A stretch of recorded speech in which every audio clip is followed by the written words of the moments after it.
Yun guys, dahil nag 11k views yung ating video regarding dun sa ating Redmi Watch 5 Active na i-feature yung outdoor activities nitong watch na ito. So ngayon, papakita ko naman yung yung activities natin during using this Redmi Watch 5 Active. So dapat meron tayong application na MI Fitness o yung ating Mi Fitness. So ito yun guys. So buksan natin. So kailangan nakasync yung profile natin, yung device natin dito sa ating Mi Fitness. So para ma-record yung mga activities natin. So itong sa akin nakasync na. So dito sa workout, punta tayo sa workout. So makikita natin yung mga outdoor running, walking, outdoor bike. Yan. So ayan yung mga activities. So may history yan. Makikita yung mga ginawa niyong activities, outdoor running, walking. So yun yung mga previously na ginagawa ko. So punta tayo sa today activities, itong outdoor running. So March 22. So ayan yung activities ko. Makikita nyo dito guys, nandito yung kilometers, oras, yung active calories, yan. So total calories burn, yan, average pace natin, so average beats per minute, and also the steps, kung ilan ang nalakad natin or natakbo natin. So makikita mo rin din dito yung ating heart rate, so yung beats per minute. So we have the minimum of 144 beats per minute, and we have maximum of 177 beats per minutes. So makikita nyo yan dito yung category. So we have light, intensive, aerobics, anaerobics, and yung ating VO max. So ayan yung categorize ng ating syempre yung ating pagtakbo, diba, makikita din natin.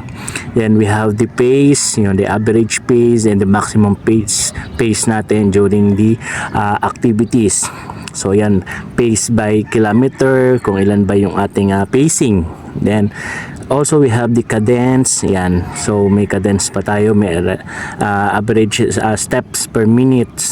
So we have 150 and 176 maximum natin.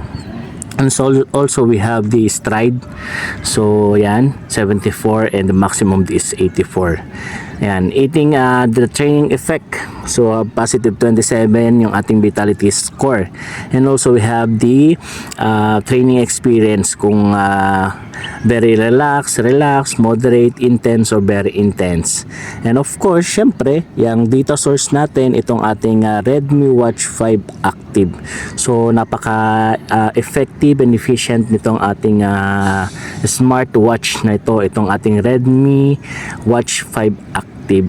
Sobrang sulit nitong watch na to kasi mura na, and also syempre para ma-monitor natin yung mga activities natin. So syempre nandito rin yung syempre hindi mawawala yung maps.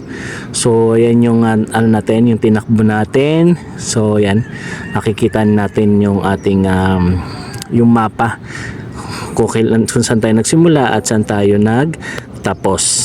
So ayan, nakikita din natin. And of course, syempre kung gusto mong i-post sa iyong mga social media accounts yung iyong activity, we have the share icon dito sa ating apps na to. Yan, makikita nyo yan.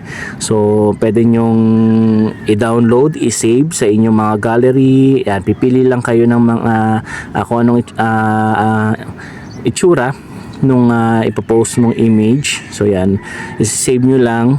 So save nyo lang siya, tapos pupunta na yan directly sa inyong gallery. So pwede nyo namang i-customize yung iyong itong image na to. So edit image lang kayo. So yan, pwede nyo palitan ng background, pili lang kayo kung anong gusto nyong background. Pwede din customs, kung pwede nyo gusto nyo pictures ang ilagay nyo galing sa inyong gallery. So, pili lang kayo. Then, ganyan. So, ayan, i-crop nyo lang. So yan, siya na yung malalagay doon. So watermarks, pipili kayo kung anong gusto nyong watermarks. And may slogan din tayo kung anong mga slogan lang pwede nyong ilagay. Yan. So pwede nyo customize yung inyong activities.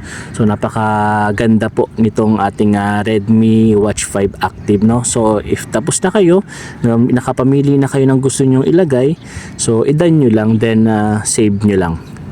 Save nyo lang siya. So, ganun lang kadali yon. Then, pwede nyo ma-post na isa inyong mga official accounts ninyo sa social media.